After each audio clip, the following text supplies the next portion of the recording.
15.000 prisioneros, 30.000 ojos y una sola orden que convierte la victoria en una pesadilla, una columna interminable de hombres caminando a ciegas de regreso a su rey, guiados solo por un ojo cada 100, no por piedad, sino para que el terror llegue completo.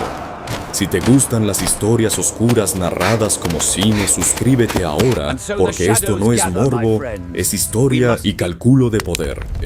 El nombre del hombre que firma esa orden es Basilio II, y el mundo lo recordaría como el matarromanos, pero ese título no nace en una tarde. Se forja en 40 años de humillaciones, traiciones de palacio, y una obsesión fría por convertir el imperio bizantino en una máquina que nadie pueda desafiar.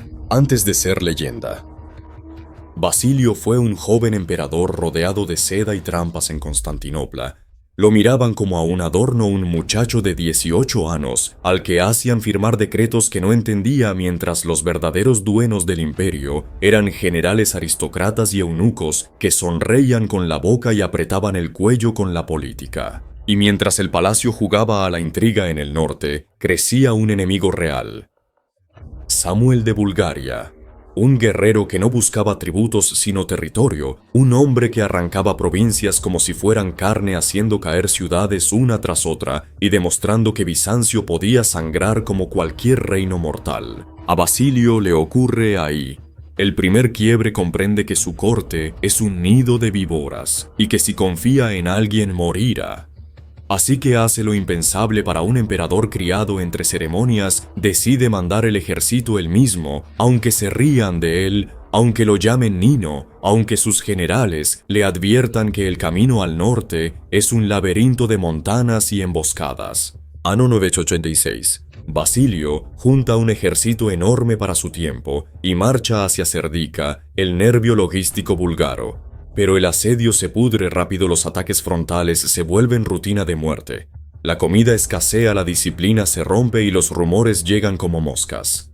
Samuel está cerca, esperando paciente, oliendo el cansancio. Entonces Basilio ordena retirarse, pero no es retirada, es huida. Y en un paso estrecho conocido como las puertas de Trajano el Valle, se convierte en embudo y el cielo entrampa flechas desde las crestas rocas, rodando como si la montana misma quisiera matar, caballos aplastados, soldados gritando contra paredes de piedra que devuelven el eco del pánico. En medio del caos, el símbolo imperial cae, el tesoro de Campana se pierde, y Basilio, el elegido de Dios, según los rituales, corre cubierto de barro y sangre, protegido por un punado de guardias que forman un muro humano para sacarlo del infierno. Esa noche, mientras huye, algo muere dentro de él, no su cuerpo, sino su ingenuidad.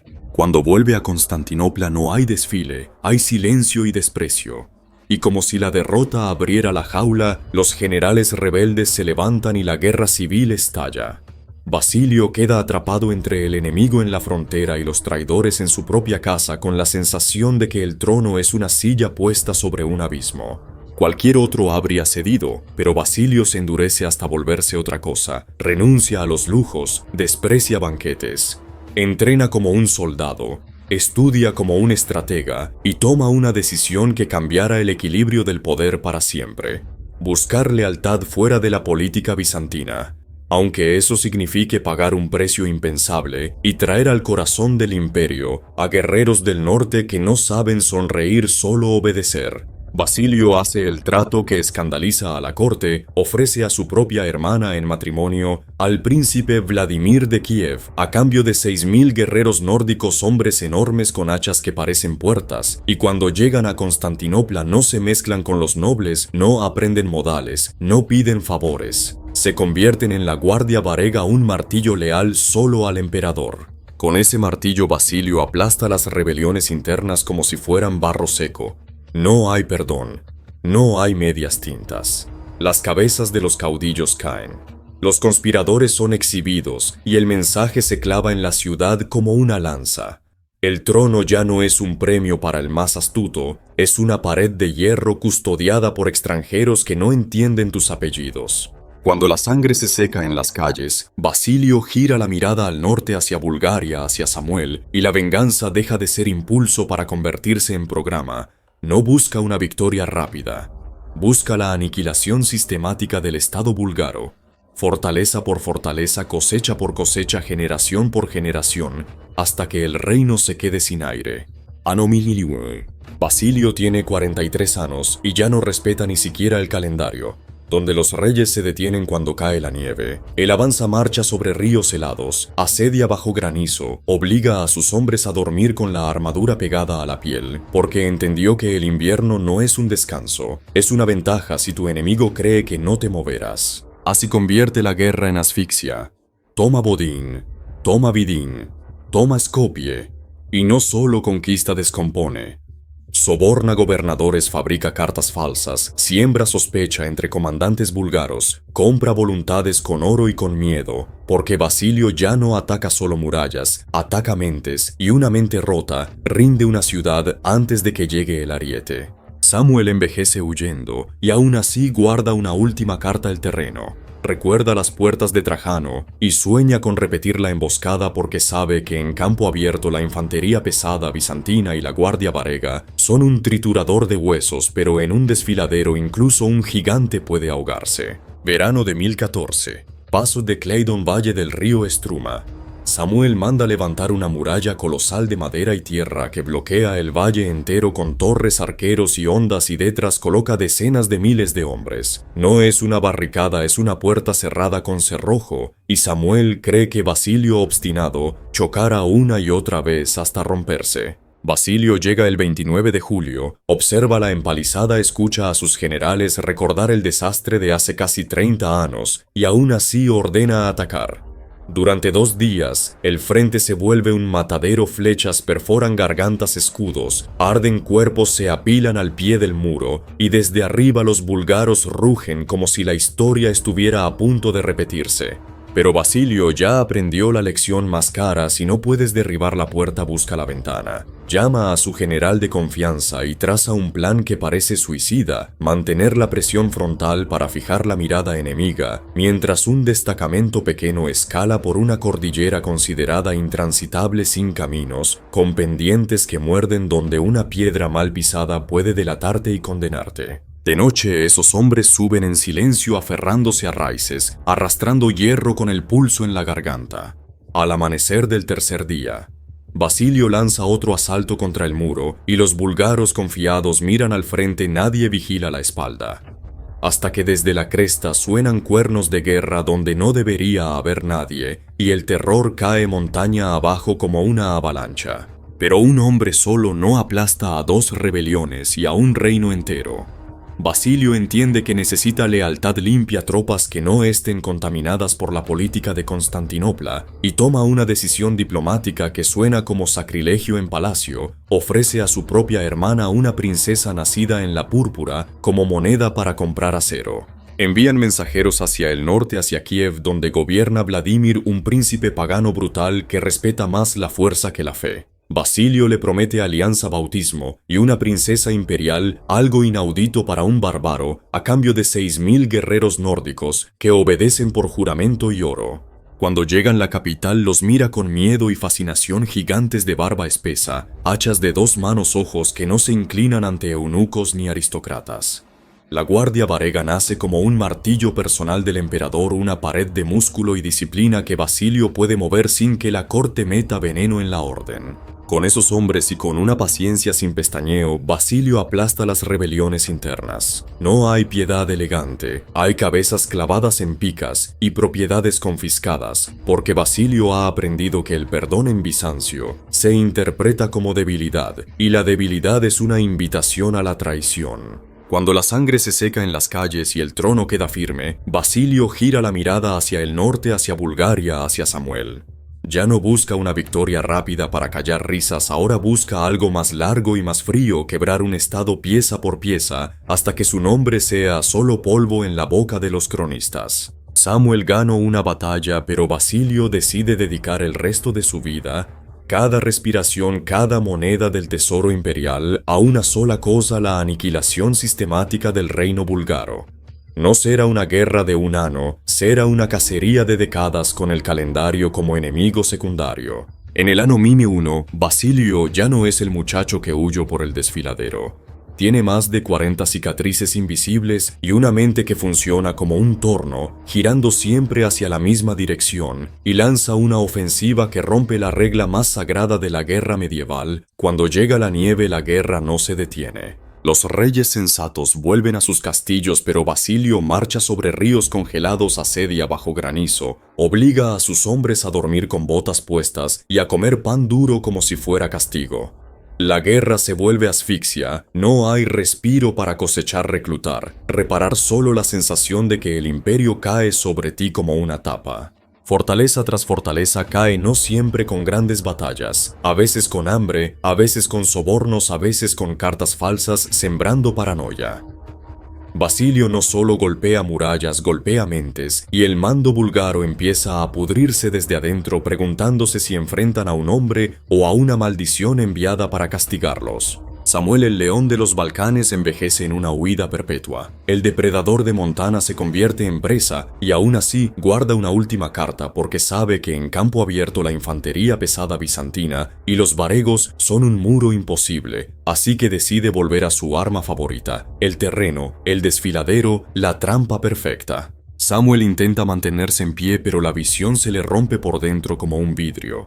El hombre que desafió a Bizancio durante décadas siente que el aire ya no alcanza, balbucea algo que nadie entiende y se desploma frente a esa fila infinita de sombras vivas, como si el propio reino lo empujara al suelo para que vea de cerca lo que acaba de perder. No lo mata una flecha ni un veneno, su cuerpo cede por puro horror. Sufre un derrame y en pocos días el león de los Balcanes muere derrotado sin que Basilio tenga que tocarlo, porque a veces el golpe más perfecto es el que viaja en silencio y llega tarde cuando el enemigo cree que aún puede negociar.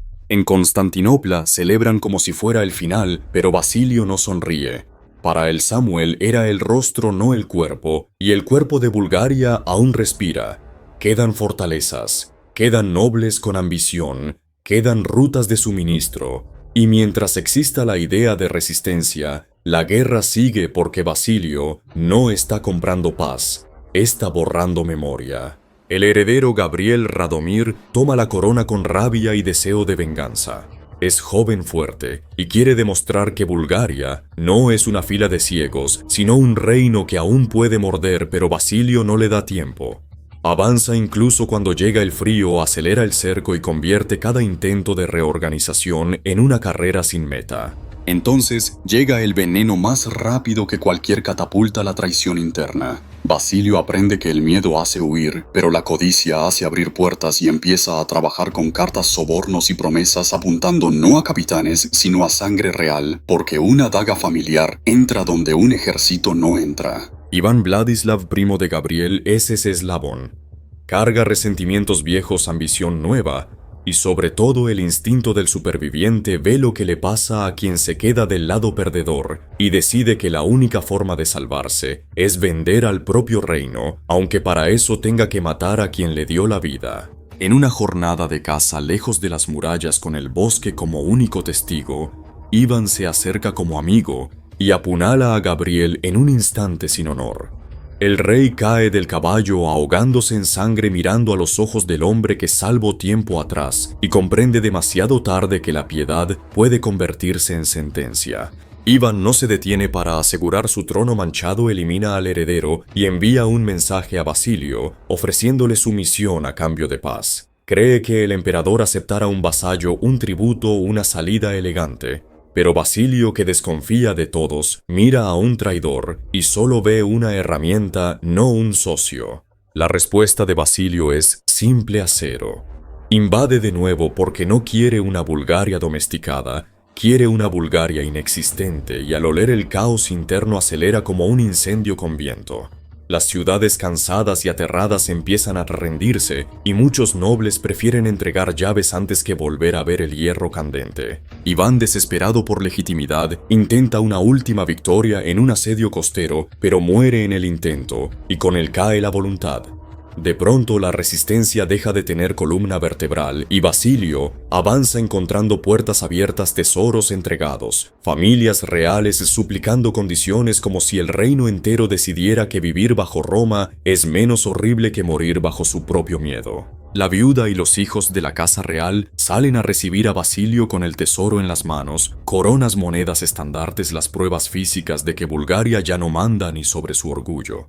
No es una escena de batalla, es una escena de final, cuando el enemigo no te odia lo suficiente para pelear, solo quiere que termine. Basilio mira el botín sin hambre. Tiene 60 años, el rostro tallado por campanas de invierno y sol de campana, y sus ojos siguen siendo los de alguien que no sabe descansar. El Danubio vuelve a ser frontera romana. El norte queda en silencio, y aún así el emperador no parece vencedor.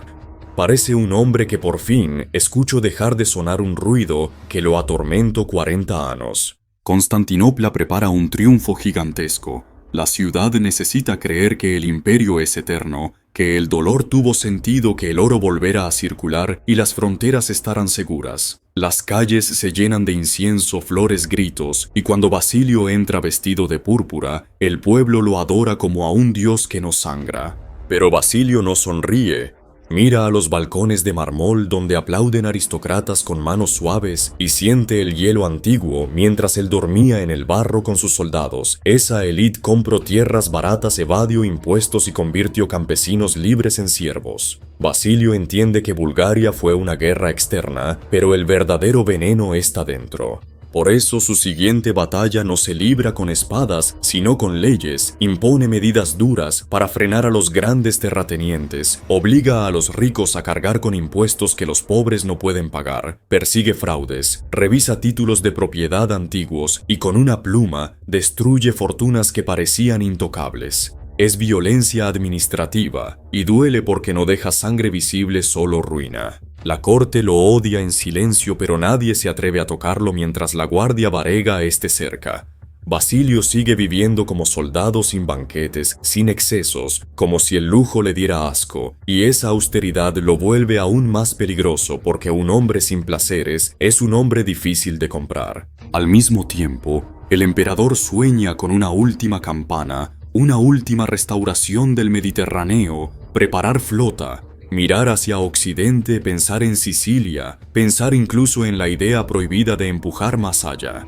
No es que quiera fama, es que la guerra se volvió su forma de respirar, y sin guerra la paz le suena a debilidad. Pero hay un enemigo que no acepta sobornos ni tratados el tiempo. En el invierno de 1025, cuando la flota está lista y el hierro brilla, Basilio cae enfermo en el palacio, en una habitación que huele a medicina y cera, y el cuerpo que sobrevivió a décadas de campana empieza a apagarse como una antorcha sin oxígeno. En su lecho, la ironía lo muerde, gano todo, pero no dejo heredero.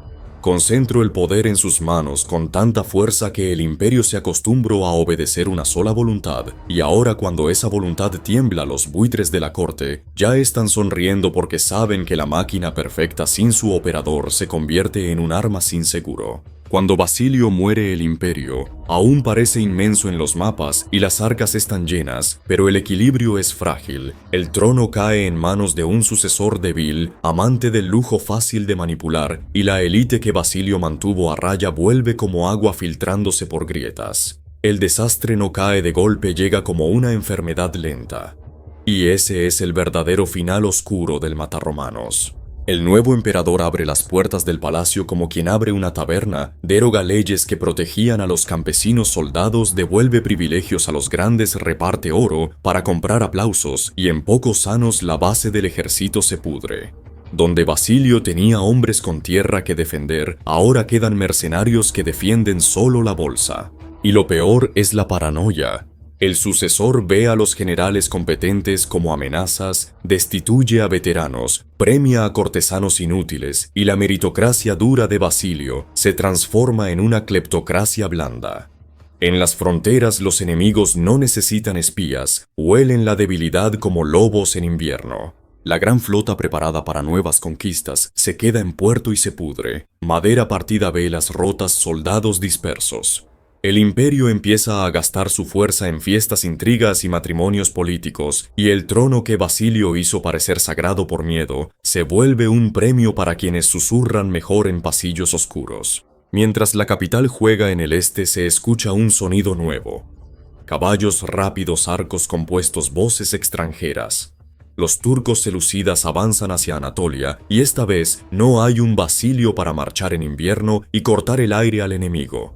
Hay divisiones, rivalidades y un ejército armado a medias cosido con mercenarios que pueden cambiar de lado si el oro cambia de mano. Décadas después, llega el día en que todo se pone a prueba, agosto de 1071, cerca de Manzikert. El mapa aún muestra un gigante púrpura, pero el gigante tiene huesos podridos, y el emperador Romanos IV intenta sostenerlo con sus propias manos, sabiendo que a su espalda no tiene lealtad sino cuchillos políticos. Romanos es soldado en un mundo de burócratas. Marcha al este con un ejército de retazos, y lo más peligroso no está en los flancos, sino en la retaguardia donde un rival de palacio comanda la reserva.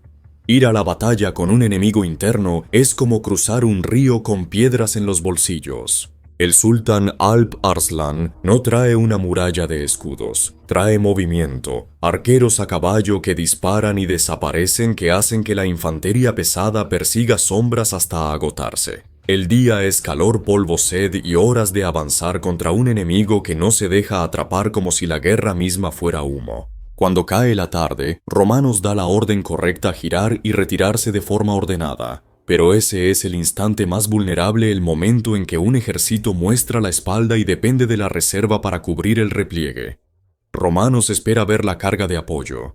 Y ve lo impensable, la reserva se va. Su rival anuncia falsamente que el emperador cayó y convierte la retirada en pánico. El ejército colapsa los flancos, se rompen, los mercenarios huyen y Romanos queda solo luchando a pie entre miles hasta que lo derriban y lo llevan prisionero. No lo derrota solo el enemigo, lo asesina la política. El sultán lo trata con una crueldad refinada, lo libera con un tratado, porque sabe que el peor castigo para un emperador débil es regresar a una capital llena de traidores.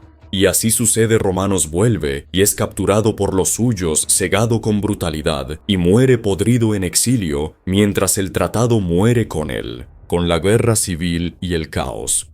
Anatolia queda abierta. Los turcos entran no para saquear, sino para quedarse. En pocos años pastan caballos donde antes había granjas romanas y el corazón geográfico del imperio se vacía. Sin esa tierra no hay trigo sin trigo, no hay hombres sin hombres, no hay ejército. La cadena se rompe por dentro. La gran ironía es cruel. Basilio cegó a miles para asegurar fronteras. Acumuló oro para financiar soldados, y aún así el imperio queda ciego al morir el único hombre capaz de manejar su máquina. Construyó un sistema tan centralizado que sin su mano todo se vuelve lento, corrupto, fácil de comprar. Y en ese espejo oscuro, las cuencas vacías, se multiplican los búlgaros cegados en la marcha, y el emperador cegado por sus enemigos políticos, terminan unidos por la misma lógica brutal del poder. La ceguera deja de ser castigo individual y se vuelve símbolo de un estado que ya no ve venir su propio final. Constantinopla sigue brillando, sí, pero como una estrella muerta, su luz tarda en apagarse. Los muros, las iglesias, los mosaicos parecen eternos, pero alrededor el mundo cambia y el imperio reducido depende cada vez más de sobornos, alianzas frágiles y mercenarios que no sienten amor por Roma. Los nobles que Basilio temía vuelven a mandar la tierra, vuelve a concentrarse. Los campesinos se vuelven siervos. El ejército pierde columna. Cada generación se acostumbra más a sobrevivir con compromisos y menos a imponerse con disciplina, y en ese desgaste lento se esconde la verdadera derrota, porque la caída no es un día, es una secuencia, una ley derogada, un general exiliado, un impuesto perdonado, una frontera descuidada o una traición aceptada como normal. Así se rompe un imperio no con un golpe espectacular, sino con 1000 cortes pequeños que nadie quiere mirar. En la tumba sencilla donde Basilio quiso descansar como soldado, su nombre queda grabado sin adornos. El hombre que aplastó reyes y aristócratas duerme sin saber que arriba el mundo que defendió ya se transformó, y que el oro que guardo se gastó en fiestas, no en lanzas. Y aún así su sombra persiste, porque cada vez que Bizancio entra en pánico, alguien recuerda a Basilio como se recuerda a una tormenta, con miedo y nostalgia. Recuerdan al emperador que no negociaba con el invierno, que no sonreía en los triunfos, que convirtió la guerra en un oficio sagrado y terrible. La pregunta final queda flotando como humo sobre el Struma: ¿fue Basilio un monstruo o un producto de su tiempo? La respuesta más inquietante es que fue ambas cosas un hombre que usó el horror como instrumento de Estado y demostró que a veces la crueldad no es locura sino estrategia. Y por eso, esta historia no termina en Bulgaria ni en Manzikert, termina en nosotros cuando entendemos que el poder absoluto no solo destruye a los enemigos, también devora a quienes lo heredan. Porque si un imperio necesita un solo hombre para funcionar, entonces no es eterno. Solo está esperando quedarse un día completamente a oscuras.